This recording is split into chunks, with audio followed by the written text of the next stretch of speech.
ఇందాక నేను ఒక వీడియో చూశానండి ప్రియులారా. మత ఛాందసవాదులు, హేతువాదులు ఏమంటున్నారో తెలుసా? ఒక దైవజనురాలు ఇంట్లో ప్రార్థన పెట్టుకుంటున్నటువంటి ఆ తరుణములో, ఆ కాల వ్యవధిలో, ఆ సమయంలో శివమాల వేసుకున్నటువంటి భక్తులు వచ్చి ఇక్కడ ఏం జరుగుతుంది అని చెప్పి నిలదీసి, ఆ దైవజనుడు ఎవరైతే ఉన్నారో, మేము ఇక్కడ, మాది వేరే ఊరు, మాకు ఇక్కడ బ్రదర్ వల్ల మేము దేవుణ్ణి నమ్ముకోవడం జరిగింది, మా ఇంట్లో మేము ప్రార్థన పెట్టుకున్నాము, మేము ఎవరికి డిస్టర్బ్ చేస్తలేము, ఎవరికి కించపరిచేటట్టు కూడా లేము, మా చర్చిలో మేము ఆరాధన చేసుకుంటున్నాం అంటుంటే, ఈ శివమాల వేసుకున్నటువంటి భక్తులు ఎంత ద్వంద్వార్థాలతో కూడిన మాటలు మాట్లాడుతూ వారిని కొట్టి హేళన చేసి, చూడండి ఏమన్నదామె, మీరు ప్రభుకు పుట్టిరా, మీ తల్లిదండ్రులకు పుట్టిరా అంటే, మేము ఎవరికి పుడితే మీకేంటి అని ఒక దైవజనురాలు, ఒక సేవకురాలు ప్రశ్నిస్తే, ఆ శివమాల వేసుకున్నటువంటి కొంతమంది హేతువాదులు, మత ఛాందసవాదులు ఏం చేశారండి ప్రేమైన వాళ్ళ పైన దాడి చేశారు, వాళ్ళని కొట్టారు. ఇప్పుడు శివమాల వేసుకున్నటువంటి వాళ్ళు ఎవరైనా కూడా ఒక బాధ్యత, ఒక నిబద్ధత, ఒక పరిశుద్ధత అనేది వాళ్ళ గురువులు వాళ్ళకి చెప్పే ఉంటారు కదా ప్రేమైన వాళ్ళారా. కానీ ఈరోజు చూడండి, ప్రశ్నించినటువంటి గొంతులను కూడా ఈ దుండగులు ఏం చేస్తున్నారు? ఈ మత ఛాందసవాదులు మతం అనేది మదమెక్కిపోయి ప్రవర్తిస్తున్నారు ప్రేమైన వాళ్ళారా. చూడండి వాళ్ళు ఏమన్నారు?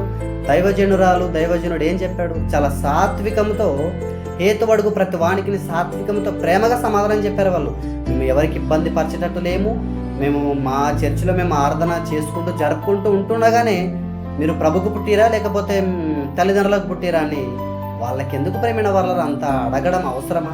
ఈరోజు చూడండి, చెత్తగా ట్రోలింగ్ చేస్తున్నటువంటి యదవలకు, ఈ శివమాల వేసుకున్నటువంటి బుద్ధి లేని యదవలు ప్రేమైన వాళ్ళ నిజంగానంటే అసలు ఏ మతాన్ని కూడా కించపరచకుండా, ఎవరిని కూడా కించపరచకుండా ఈ రోజు ఇలా జరగడానికి గల కారణం ఐక్యత లేకపోవడం ప్రేమైన వాళ్ళ, ఐక్యత లేకపోవడం. ప్రశ్నించే గొంతును కూడా ఈనాడు చిదిమేసే కాలం ప్రేమైన వాళ్ళ ఎంత దినాలలో చూడండి. పాస్టర్లకు ఐక్యత లేకుండా పోతుంది, సంఘాలకి ఐక్యత అసలు ఐక్యత లేకుండా వివిధ సంఘాలు కట్టుకొని వివిధ శాఖలుగా విడిపోయినటువంటి ఈ క్రైస్తవ సమాజంలో మనం అందరం కూడా బ్రతుకుతున్న ప్రేమైన వాళ్ళు. అసలు ఈ ప్రపంచంలో ఏమి జరుగుతుంది? అసలు యేసుక్రీస్తు ప్రభుల వారి మాటలు చెప్పవలసినటువంటి క్రమంలో చెప్పుచున్నా కానీ దాడులు చేస్తే మన యేసుక్రీస్తు ప్రభుల వారికి అది హితముగా కనబడుతుంది. మంచి చేసి మనము కీడు అనుభవించామని అది దేవుని దృష్టికి హితముగా కనబడుతుంది ప్రేమైన వాళ్ళరా. చూడండి ఏం జరుగుతుంది ప్రేమైన వాళ్ళరా. అసలు యేసుక్రీస్తు ప్రభుల వారు చాలా పరిశుద్ధుడు, నిష్కల్మషుడు. ఆయన పాపులలో అసలు చోటు లేకుండా అసలు పాపులతో తిరగని వ్యక్తి కదా ప్రేమైన వాళ్ళ. అంత పరిశుద్ధుడిని మనం నమ్ముకున్నాము. కానీ ఎలా చూడండి, పాస్టర్లకి గొడవలు అయితే, పాస్టర్లలోనే ఐక్యత లేకుండా క్రైస్తవులలోనే ఐక్యత లేకపోవడంతో ఇలా ఐక్యతలు ప్రేమైన వాళ్ళ. చూడండి, మనమే ఒక అన్యాయాన్ని స్వీకరిస్తూ మనకెందుకులే, వాళ్ళకి జరిగిపోయింది కదా మనకెందుకులే, మనకు జరగదులే అని మనం అనుకుంటున్నామా? మనకు కూడా జరుగుతుంది ప్రేమైన వాళ్ళ. ఎందుకు? ఎంత దినాలలో మనుషుల మీద మనుషులు తిరుగుబడుదురు, లేచెదరు సెలవిచ్చింది కదా ప్రేమైన వాళ్ళ. రోజు చూడండి, క్రైస్తవం అంటే అందరికీ భయము ప్రేమైన వాళ్ళ. ఎక్కడ మనిషిని మనిషిగా మార్చుకుంటారో, ఎక్కడ వారిని పరిశుద్ధతను, అపవిత్రమైనటువంటి ఆలోచనలు తీసివేసుకొని పరిశుద్ధంగా జీవిస్తారో ఎట్లను అని సమాజానికి ఎంత అపవాదిగానికి ఎంత భయపడిపోతున్నాడు చూడండి ప్రేమైన వాళ్ళారా. అందరినీ కూడా యేసుక్రీస్తు వారి రక్తంలో కడిగి వేయాలని, ఆ యేసుక్రీస్తు ప్రభుల వారిని నమ్ముకునేటట్టు చేయాలని, ఆ యేసుక్రీస్తు ప్రభుల వారు రెండవ రాకడికి వచ్చే క్షణాన్ని అందరూ కూడా ఆ నిత్యత్వానికి చేర్చాలని ప్రతి ఒక్క క్రైస్తవుడు ఎంత మంచి అండి నిజంగా. అసలు క్రైస్తవులు అసలు నిజంగానండి యేసుక్రీస్తు ప్రభుల వారు కొట్టమని చెప్పుకుంటే కన్నా అందరికంటే పై చేయి మనదే ఉంటుంది. కానీ ప్రేమైన వాళ్ళ యేసుక్రీస్తు ప్రభుల వారు ఏమన్నది? మన మంచి యేసుక్రీస్తు ప్రభుల వారు అసలు అయినా నిన్ను కొడుతున్న వారిని, హింసిస్తున్న వారిని, రోదన పెడుతున్న వారిని, తండ్రి వీరేమి చేస్తున్నారు, వీరు ఎరుగురు గనక క్షమించుడి అని చెప్పాడు గనక బ్రతికిపోయారు. కానీ నా ప్రియ దేవుని బిడ్డలారా, ఈరోజు చూడండి ఎంతమంది అండి అసలు క్రైస్తవులు ఏం చేశారండి? మీకు ఏం చేశారండి? ఏ అన్యాయం చేశారండి? మత ప్రచారమా? ఒక త్రాగుబోతు వ్యక్తిని మారండయ్యా, త్రాగితే మీ లైఫ్ బాగుండదయ్యా, మీ కుటుంబాలు చెడిపోతాయ్యా అని చెప్తే మాకు తెలిసిలే అంటారు. సినిమాలు చూస్తున్న వారిని సినిమాలు చూడకండి అయ్యా, మంచిగా ఉండండి అయ్యా, మీ బ్రతుకులను మార్చుకోండి అయ్యా, మీ కుటుంబాలు బాగుంటాయా, వర్ధిల్లుతాయ్యా అంటే వాళ్ళ మతంలోకి చేర్చుకుంటారు.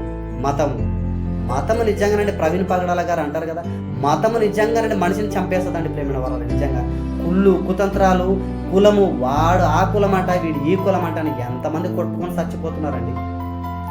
పాస్టర్లు ఏం చేశారండి, నిజంగా కొంతమంది పాస్టర్లు కూడా వారు చేస్తున్నటువంటి అతిక్రమమైనటువంటి దుర్బోధన బట్టి కూడా కొంతమంది మదమెక్కిపోయి ప్రవర్తిస్తున్నారు ప్రేమైన వాళ్ళు. ఇంకొంతమంది మంచి మంచి దైవజనులు కూడా ఈ మదమెక్కిపోయి అక్రమముగా నడుచుకున్నటువంటి దైవజనులు ఏదైతే ఆ దుర్బోధ చేస్తూ స్వస్థతలు భక్తులు ఉంటారు కదా, స్వస్థత బోధకులు, ఆ బోధకులు చెప్పుతున్నటువంటి తరుణంలో ఒక నీతిగా ఒక నిజాయితీగా బ్రతుకుతున్నటువంటి దైవజనులని ఇలా చిదిమేస్తున్నారు, ఇలా కడముట్టించేటట్టుగా మధ్యలోనే చంపేస్తున్నారు కదా ప్రేమైన వాళ్ళారా. చూడండి, ఆ యేసుక్రీస్తు ప్రభుల వారి కొరకు ఆత్మసాక్షులు కావడానికి కూడా ఈరోజు క్రైస్తవులు, ఈరోజు సేవకులుగా మనము ముందు పడాలి ప్రేమైన వాళ్ళారా. కాకపోతే ఎవడైనా కానీ అన్యాయం చేశాడనుకో మనం అన్యాయాన్ని ప్రశ్నించాలా. అన్యాయం కదా ప్రేమైన వాళ్ళు. అసలు శివమాలలు వేసుకున్నటువంటి వాళ్ళు కూడా ఒక స్త్రీని కొట్టడం ఏంటి, ఒక వ్యక్తిని కొట్టడం ఏంటి ప్రేమైన వాళ్ళారా, అసలు తప్పు కదా ప్రేమైన వాళ్ళ. మనకు నచ్చినటువంటి యేసుక్రీస్తు ప్రభుల వారు ఆయన ఔన్నత్యాన్ని మనం అందరం కూడా సాటి చెప్తున్నాం కదా, మనం ఏం చెప్పాము అసలు. కానీ అలా చూడండి, ఎంత మతము మత్తు, నిజంగా కులము మతం అంతా కూడా అరికాల మొదలుకొని నడనెత్తు వరకు ఒక కులగజ్జి అనేది ఉంది ప్రేమైన వాళ్ళ. కులగజ్జిని ఎప్పుడు పోతాయో అందుకని యేసుక్రీస్తు ప్రభుల వారు అందరినీ కూడా ఎవరెవరైతే ఏ పాపాలు చేస్తున్నారో ఈరోజు చూడండి అన్నీ ఉన్నా కానీ మన ఆయుష్ మన చేతిలో లేదు. గుండె ఎప్పుడు ఆగిపోతుందో తెలియదు. 6 అడుగుల మనిషి, 5 అడుగుల మనిషి 6 అడుగుల సమాధిలోకి వెళ్ళిపోతాడే తప్ప ఎంత నోరు పారేసుకున్నా ఎంత గించుకున్నా కానీ మనిషికి ఏదో ఒక రోజు మరణం అనేది తథ్యం ప్రేమైన వాళ్ళరా. అసలు మరణించిన తర్వాత లేపగలిగినటువంటి ధైర్యం ఎవరికి లేదు ప్రేమైన వాళ్ళరా. ఆ యేసుక్రీస్తు ప్రభుల వారే లేపుతాడు. కానీ ఈ మనుషులకు నోరిచ్చింది ఏదో ఆ క్రైస్తవులను తిట్టడానికో క్రైస్తవులను కొట్టడానికో కాదండి ఇంత మంచి దేహాలు ఇచ్చింది. ఈరోజు మనిషిని ప్రేమించలేకుండా ఎక్కడ చూసిన కొట్లాటలు గొడవలే కదా ప్రేమైన వాళ్ళరా. ఆ మంచి దైవజనురాలు ఏం చేశారంటే అసలు పాపం అలా కూడడం ఎంతవరకు న్యాయం అండి. మనం ప్రశ్నించాలా, కానీ ప్రశ్నించే గొంతులను కూడా ఈ దుర్బోధకులు ఏం చేస్తున్నారు. యేసుక్రీస్తు ప్రభుల వారు మంచి దేవుడే. ఆ మంచి దేవుణ్ణి మనం చెప్పవలసినటువంటి క్రమంలో కొంతమంది దైవజనులు చాలా మంచిగా చెప్తున్నారు యేసుక్రీస్తు వారి ఔన్నత్యాన్ని.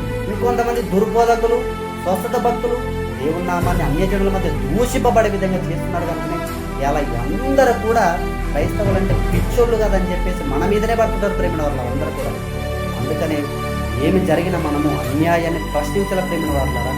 అందుకనే యేసుక్రీస్తు ప్రభుల వారు చూస్తూ ఉంటాడు ప్రేమిన వాళ్ళరా.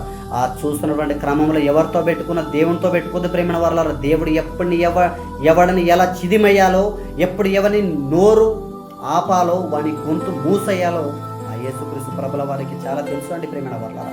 కనుక అందరం కూడా ప్రశ్నించాలి. మనమందరం కూడా అన్యాయాన్ని ఏం చేయాలి, తరిమి కొట్టాలి ప్రేమిన వాళ్ళరా. యేసుక్రీస్తు ప్రభుల వారు ఏం చేశాడని, నిన్ను వాళ్ళని పొరుగునని ప్రేమించాడు. అలా ప్రేమించడానికి వెళుతున్నా కానీ మంచిగా సాత్వికముతో హేతుబడికి సాత్వికంతో చెప్పుచున్నా కానీ అలా కొట్టడం ఎంతవరకు న్యాయం ప్రేమిన వాళ్ళారా. అందుకని మనమందరం కూడా పాస్టర్లు అందరం కూడా ఒక ఐక్యత కలిగి, ఒక ఐక్యత సహోదరులు కలిగి, ఐక్యత కలిగి మనమందరం కూడా ఈ కులగజ్జిలు అన్నిటిని కూడా తరిమి కొడదాం. మనకెందుకులే అనుకుంటూ పోతే రేపన్న రోజు మనకే వస్తుంది ప్రేమిన వాళ్ళ. అందుకని దయతో జ్ఞాపకం అందించుకొని నా మాటలు ముగిస్తున్నాను.